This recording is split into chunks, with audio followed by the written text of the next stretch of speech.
Captain Morgan Reynolds smoothed down his regulation uniform for the 5th time in as many minutes.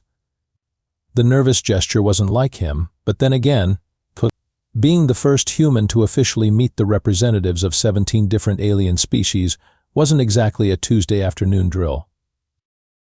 Captain, the Galactic Conclave delegation is requesting permission to board, Lieutenant Diana Rodriguez announced from her communications station. Her voice carried the practiced calm of someone desperately trying not to scream in excitement. Permission granted. And for the love of Earth, everyone remember the protocol. Smile, but not too widely. Apparently some species interpret that as a death threat. Reynolds addressed the bridge crew of the Earth vessel Modesty, humanity's first purposely named diplomatic ship. Should we prepare the demand list now or after introductions? Asked Ensign Park, the youngest and most inexperienced of the diplomatic team. Reynolds shook his head. No demands, Ensign. We're here to establish relations, not shake down the neighborhood on our first day. The airlock hissed open, revealing a procession of beings that defied easy description. Leading them was a towering purple-skinned creature with 4 arms and what appeared to be gills fluttering nervously on its neck. Greetings, humans of Earth. I am High Counselor Velnar of the Galactic Conclave. We welcome you to interstellar society. The translation software rendered the aliens' clicks and whistles into slightly robotic English. Reynolds stepped forward with a practiced half-smile. High Counselor, I'm Captain Morgan Reynolds of Earth. We're honored to join the galactic community and look forward to peaceful exchange of ideas and cultures.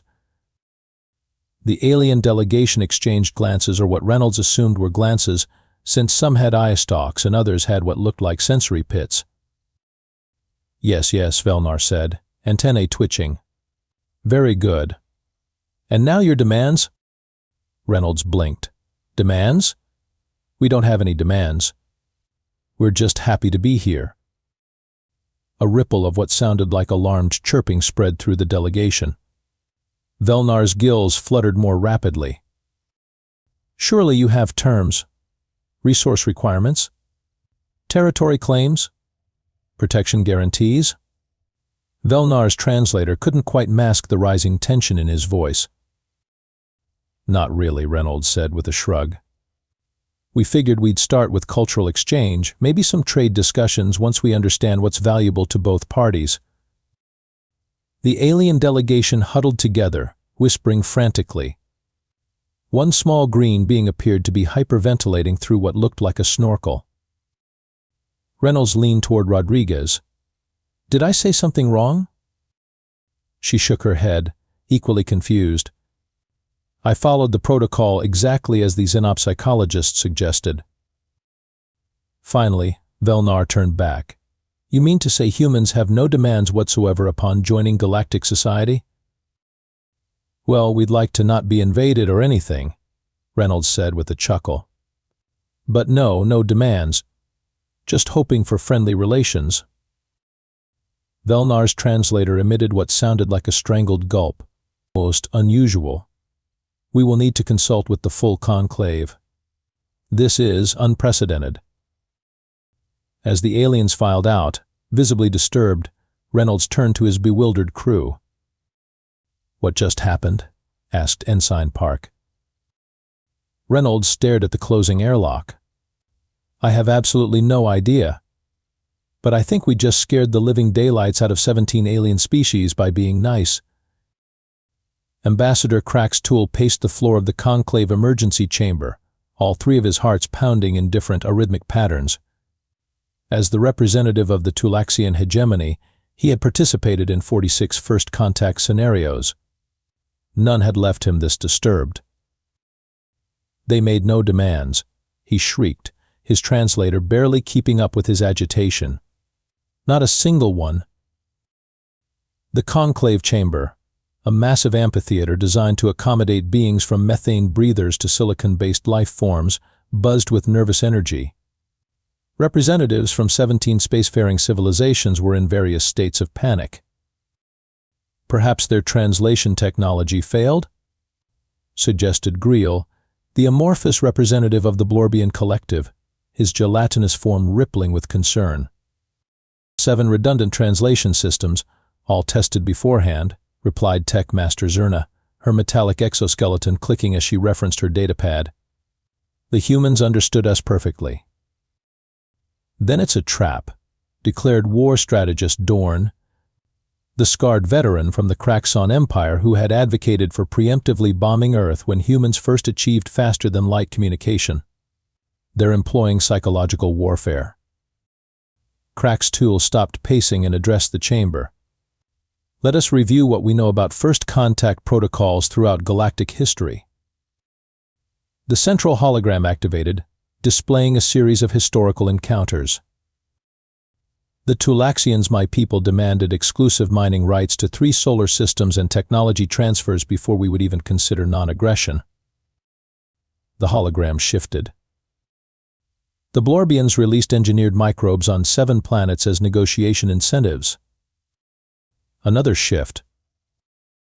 The Kraxon actually destroyed a moon as a show of force during their integration.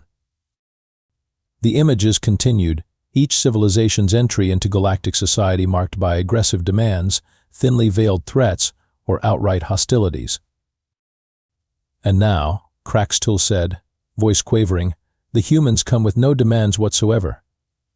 What could they possibly be planning that makes such conventional power plays unnecessary? The chamber fell silent before erupting into chaotic speculation. Their sun must be dying. They need our planets. Maybe they've mastered consciousness transfer and plan to hijack our bodies. What if they're infected with some interdimensional parasite that drives them to conquer the universe? My Counselor Velnar, who had led the boarding party, raised all 4 arms for silence. Colleagues, please. We have limited information. Let us not succumb to paranoia. What else could explain such an aberration of diplomatic norm? Demanded Krax Toll. Every spacefaring species in history has tried to maximize advantage during first contact. It's evolutionary psychology. Perhaps, ventured philosopher Delegate Neary, speaking for the first time from her isolation tank, humans operate on different principles altogether. The suggestion was met with derisive snorts, clicks, and bubbling noises from various delegates. Different principles? That's absurd, Dorn growled. Every species acts in self-interest. Then what is their self-interest? Neary persisted. If we cannot see it, perhaps it is more dangerous than we imagine. That silenced the chamber again. Velnar sighed, a sound like escaping steam. We need more information before the formal negotiations begin. We must understand their true motives. I have a suggestion, said Kraxtool, his anxiety crystallizing into resolve. We need someone on the inside. Someone who can penetrate human defenses and understand their real strategy. A spy? Asked Greel, rippling with excitement. An intelligence gatherer, corrected Kraxtool. Someone adaptable, someone who can pass as near human. All eyes, eye stalks, sensory pits, and photoreceptors in the room turned toward one delegate who had remained silent throughout the proceedings. Zephron, the shape-shifting representative of the Morphean Concordance, sighed deeply. Fine. But I want it noted that I advised against this paranoia. Kraxtool nodded vigorously, noted and ignored. Operation Human Understanding commences immediately. Zephron adjusted his human form for the 7th time, studying his reflection in the polished surface of the diplomatic vessel's corridor. 5 fingers, check. 2 eyes without stalks, check. No visible chromatophores, check. Nostrils that didn't flare independently, that was a tricky one, but check.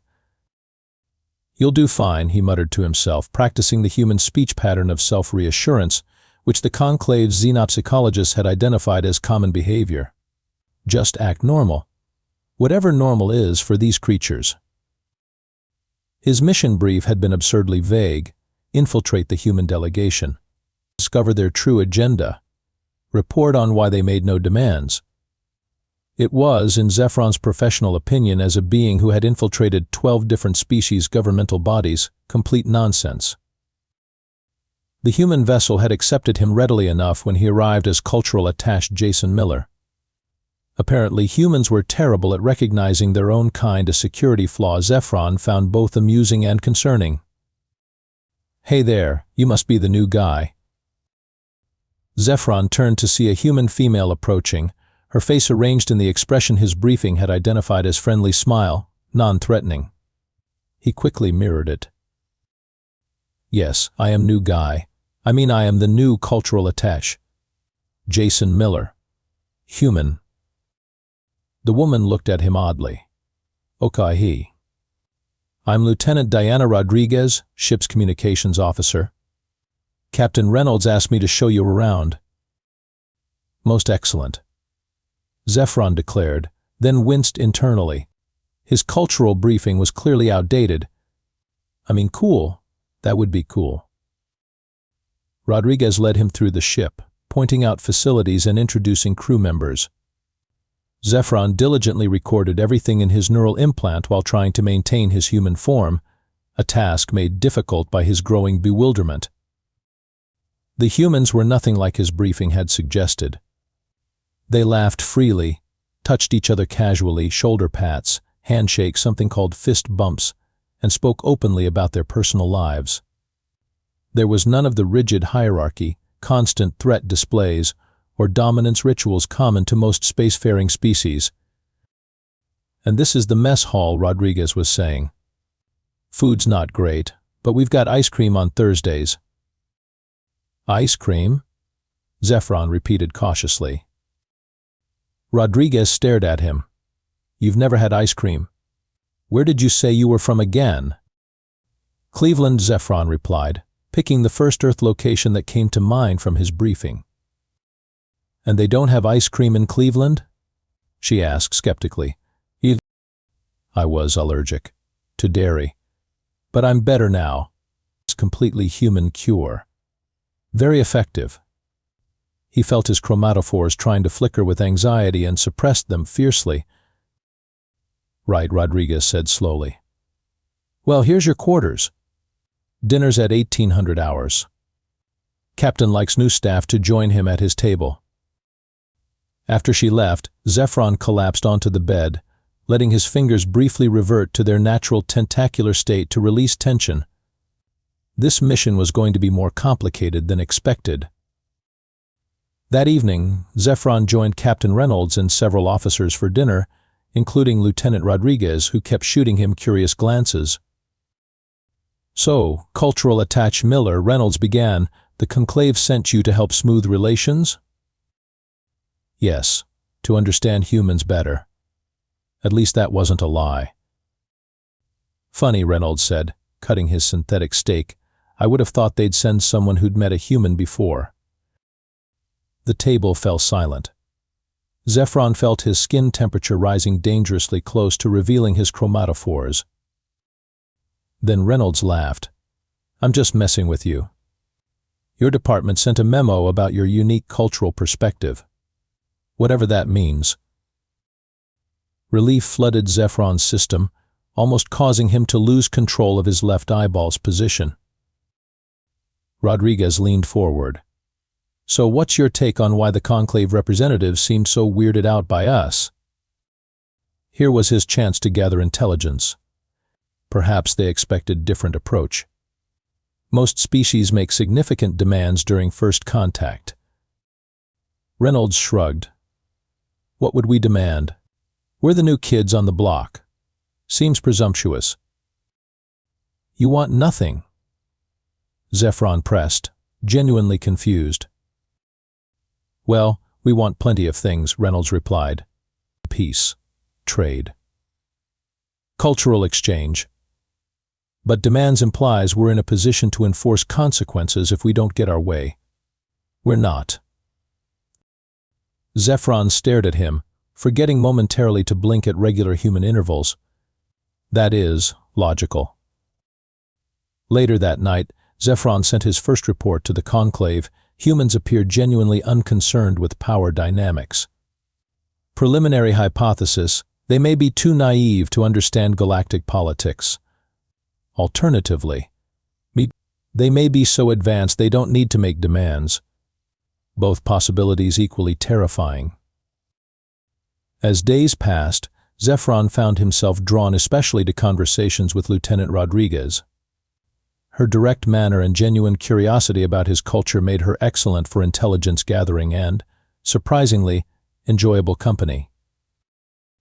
"You know," she told him one evening as they watched the stars from the observation deck, "you're not what I expected from a conclave representative." "No?" he asked, heart rates elevating. "You actually seem interested in us. The others look at humans like we're either lab specimens or ticking bombs." Zephron shifted uncomfortably. "Perhaps they are just cautious." "Cautious of what?" "We haven't done anything except say hello." "Sometimes," Zephron said carefully, "it's what isn't done that causes most concern." She looked at him curiously. "That's an interesting perspective, Jason. Almost alien." Her smile afterward suggested it was a joke, but Zephron felt a new sensation, guilt taking root alongside his growing confusion about the human species. The grand negotiation chamber aboard the conclave diplomatic vessel Harmonious Discourse was anything but harmonious. Designed to intimidate through sheer overwhelming spectacle, its cathedral-like space featured hovering platforms, mysterious energy fields, and ceremonial artifacts from 17 different civilizations. The lighting alternated between ominous shadows and blinding spotlights, apparently at random. Captain Reynolds and his small delegation stood on a platform that kept subtly shifting height, a traditional conclave power play meant to keep visitors literally off balance. "Welcome to formal negotiations," intoned High Counselor Velnar from an unnecessarily elevated dais. "Before we begin, we must observe the 77 rituals of truthful discourse." Reynolds nodded politely. "We would be honored to participate in your traditions." An anxious murmur ran through the alien delegation. The humans' continued politeness was clearly unnerving them. "Very well," Velnar continued. "First, all participants must drink the serum of honest intent." A server brought forward a tray of smoking vials filled with luminescent blue liquid. Reynolds picked one up, sniffed it casually, then downed it in one gulp. His team followed suit without hesitation. "Is this supposed to tingle?" Reynolds asked, wiggling his fingers experimentally. Crack's tool leaned toward Velnar. "They didn't even scan it for toxins. What kind of monsters are they?" The rituals continued for nearly 4 hours. The humans participated in everything from the chant of mutual disclosure to the symbolic exchange of mock hostages with unflappable good humor. Finally, Velnar signaled for the actual negotiations to begin. "Now, Captain Reynolds, please present your species requirements for joining the Galactic Conclave." Reynolds stepped forward. "Thank you, High Counselor. Earth has no specific requirements. We're eager to learn from the collective wisdom of established spacefaring civilizations and hope to contribute positively to galactic society." The room erupted in chaotic cross-talk as translation devices struggled to keep up with 17 species simultaneously expressing disbelief. "Order," Velnar shouted, all 4 arms waving frantically. When the noise subsided, he leaned forward. "Captain Reynolds, perhaps you misunderstand. This is where you demand exclusive technology transfers, territorial guarantees, or resource rights." Reynolds shrugged. "We're not really in a position to demand anything. We're just happy to have peaceful contact." Crack's tool couldn't contain himself. "This is absurd. Even the Flusnar Collective, who communicate entirely through interpretive dance, had a list of 16 non-negotiable demands when they joined." "I'm sorry to disappoint you," Reynolds said, looking genuinely confused. "Would it make things easier if we made some token demands? Would that follow your protocol better?" The alien delegates looked at each other in horror. Zephron, standing at the back of the Earth delegation in his Jason Miller form, felt a strange mixture of admiration and concern. "No," Velnar exclaimed. "One cannot simply manufacture demands for negotiation convenience. They must reflect genuine species imperatives." Reynolds spread his hands in a universal gesture of openness. "Then let's move on to what you need from us. We're open to reasonable requests." The chamber fell silent again. "You," Crack's tool sputtered, "you're giving us negotiation priority? Voluntarily?" "Sure," Reynolds nodded. "You've got the experience here. We're newcomers." Velnar slumped in his elevated chair, all four arms limp with bewilderment. "This is not how negotiations function. There must be conflict, resolution, compromise." "Why?" asked Lieutenant Rodriguez, speaking up for the first time. "Why can't we just start with cooperation?" Zephron watched the conclave representatives exchange panicked glances. Their entire diplomatic framework was collapsing in the face of human reasonableness. Finally, war strategist Dorn stood up, his battle-scarred exoskeleton gleaming menacingly. "Enough of this psychological warfare. What are your plans for the Rigelian trade routes? The dilithium mining colonies in the CT sector? The disputed territories along the Galactic rim?" Reynolds blinked. "We don't have plans for any of those. We just got here." "Lies," roared Dorn, slamming a clawed appendage on the table. "No species approaches the galactic stage without strategic objectives." "I mean, we have objectives," Reynolds conceded. "Peace, scientific advancement, cultural exchange, but no specific territorial or resource targets, if that's what you're asking." Zephron could see the catastrophic misunderstanding reaching critical mass. The conclave species, each having evolved in highly competitive environments where resources were scarce and trust was a liability, simply could not process the human approach. What the conclave couldn't grasp was that Earth, despite its own troubled history, had emerged from its planetary adolescence with a unique perspective. Humans had learned, through near-extinction events and painful social evolution, that cooperation often yielded better long-term outcomes than zero-sum competition. But the conclave saw only a terrifying unknown strategy. If humans weren't making demands, they must have something far more dangerous planned, something that made conventional power plays unnecessary. As the tension in the room built toward an inevitable breaking point, Zephron realized he was witnessing a clash not just of species, but of fundamental paradigms. And he wasn't sure if his own people were ready for what humans represented. 3 days into the formal negotiations, the conclave species had worked themselves into a frenzy of conspiracy theories. Each delegation had their own explanation for humanity's baffling diplomatic approach, each more outlandish than the last. The Tulaxians were convinced humans had developed mind control technology and were already manipulating the conclave subtly. The Kraxon were certain Earth was a decoy, and the real human fleet was positioned to strike from another dimension. The Blorbians had somehow concluded that humans were actually evolved from ancient Blorbian colonists and were planning a family reunion that would absorb all other species. Ambassador Crack's tool called yet another emergency session, this one without human representatives. "The situation has become untenable," he declared, stress causing one of his eye stalks to twitch violently. "Their refusal to make demands is clearly their most aggressive demand of all." War strategist Dorn pounded the table. "I've analyzed their behavior patterns. They're textbook practitioners of the smiling assassin diplomatic approach. They lull you into complacency, then strike." "When?" asked High Counselor Velnar wearily. "They've had multiple opportunities to strike and have done nothing except accept our increasingly absurd ceremonial requirements." "That's exactly what they want us to think," Dorn insisted. Meanwhile, aboard the Modesty, Zephron was experiencing his own crisis.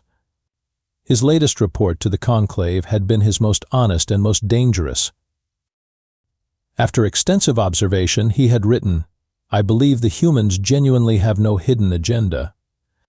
Their cooperative approach appears to be their actual diplomatic strategy, not a cover for something more sinister.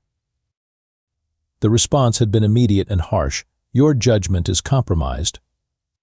The Morphean Concordance is officially concerned about potential human influence on your neural patterns in return for immediate deprogramming. Zephron had ignored the order. Something about humans, their openness, their willingness to admit mistakes, their genuine curiosity about other species had affected him deeply. Especially his growing friendship with Lieutenant Rodriguez, who saw through his disguise in ways he found both terrifying and exhilarating. "You're not really human, are you, Jason?" she asked him directly as they shared coffee in the observation lounge. Zephron nearly choked on his drink. "What? Of course I am. Look, opposable thumbs and everything." He waggled his fingers frantically. Rodriguez smiled. "Your thumbs are fine. It's just you ask questions no human would ask. You're surprised by things we take for granted.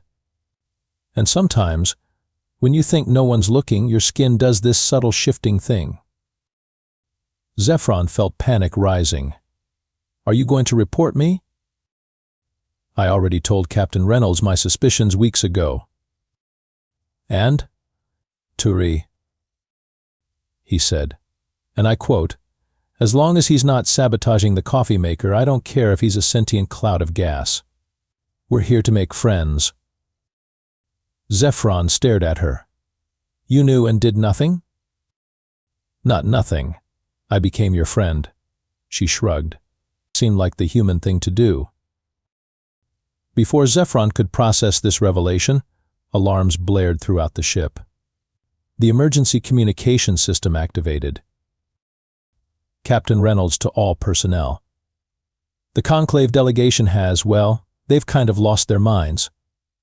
They're demanding we explain our true intentions immediately or face consequences. All hands to diplomatic stations." Zephron and Rodriguez rushed to the bridge, arriving just as the view screen activated to show the conclave chamber in chaos. 17 species were shouting over each other while Crack's tool appeared to be having a multi-cardiac episode. "Must explain your peaceful intentions immediately." Velnar was shouting, all pretense of diplomatic calm abandoned. "I've been explaining them for weeks," Reynolds responded, bewildered. "We want peaceful cooperation and cultural exchange." "Unacceptable," roared war strategist Dorn. "No species is this reasonable without ulterior motives." As the shouting continued, Ensign Park approached the captain with a data pad. "Sir, the translation matrix for the Tulaxian dialect had a minor calibration error. When you said we're open to suggestions 3 days ago, it translated as we're open to subjugation." "Well, fix it and clarify," Reynolds ordered. Park nodded and transmitted the correction. Unfortunately, in his haste, he accidentally selected the Craxon translation matrix instead, sending them a message that roughly translated as, "Prepare for imminent domination." The view screen exploded with activity as the Craxon delegation activated personal shield generators and pulled ceremonial, but very functional weapons. "Treachery," bellowed Dorn. "The humans make their move." Velnar was frantically trying to restore order while Crack's tool appeared to have fainted. Defense systems throughout the conclave vessel activated automatically, targeting the Modesty. "Weapons locked on us, Captain," called the tactical officer. "Shields up, but no offensive posture," Reynolds ordered calmly. "Continue transmitting clarification and apology on all frequencies." Zephron watched in horror as years of conclave paranoia crystallized into a potential interstellar incident. All because humans hadn't followed the expected script of aggressive demands and power plays. In that moment, he made his decision. "This has gone far enough," Zephron declared, stepping forward on the bridge of the Modesty. As the entire crew watched, he let his human disguise fall away, revealing his natural Morphean form, a sleek, silvery humanoid with subtle chromatic patterns flowing across his skin. "Zephron of the Morphean Concordance," he announced formally. "And I have something to say to both humans and the conclave." Captain Reynolds raised an eyebrow but nodded for him to continue. On the view screen, the conclave chamber had fallen into shocked silence. "I was sent to spy on humans, to discover their hidden agenda," Zephron admitted. "I found it. And it's terrifying to us, not to them." He turned to address the conclave. "There is no secret human plot. No dimensional invasion force. No mind control technology. What humans have is something far more disruptive to our galactic order. They genuinely believe cooperation is more efficient than competition." Murmurs spread through the conclave chamber. "Impossible," war strategist Dorn declared. "All evolutionary psychology proves that intelligent species must be fundamentally self-interested." "Yes," Zephron agreed, "but humans have discovered something we missed. They've learned that long-term self-interest often aligns with group benefit. They're not being altruistic, they're being pragmatic in a way that extends beyond immediate advantage." Reynolds stepped forward. "If I may, Zephron's right. Earth history is full of conflict and competition. We're no angels, but we nearly destroyed ourselves multiple times before realizing that some games are only winnable when everyone wins. We came to space hoping to find others who'd learned the same lesson." The conclave chamber was silent for a long moment before High Counselor Velnar spoke. "This is difficult to process. Our entire diplomatic framework assumes adversarial negotiation." "Then maybe it's time for a new framework," Reynolds suggested with a smile. "One where we start by asking what's beneficial for everyone, rather than how much we can each grab." "Madness," muttered Dorn, but without his earlier conviction. Ambassador Craxtool, having recovered from his fainting spell, raised a trembling appendage. "I propose a test. A joint project between humans and the conclave with no predetermined power structure. A genuine collaboration." "We would welcome that," Reynolds agreed immediately. As the tensions gradually diffused, Zephron felt Lieutenant Rodriguez standing beside him. "So, not Jason Miller from Cleveland, huh?" she said with a wry smile. "No, though I've grown rather fond of ice cream." "You know what's funny?" she mused. "By refusing to make demands, we accidentally made the most powerful demand of all for the conclave to reconsider its entire approach to interspecies relations." Zephron nodded. "The ultimate power move is sometimes not making a power move at all." 6 months later, the first human conclave joint research station opened in neutral space.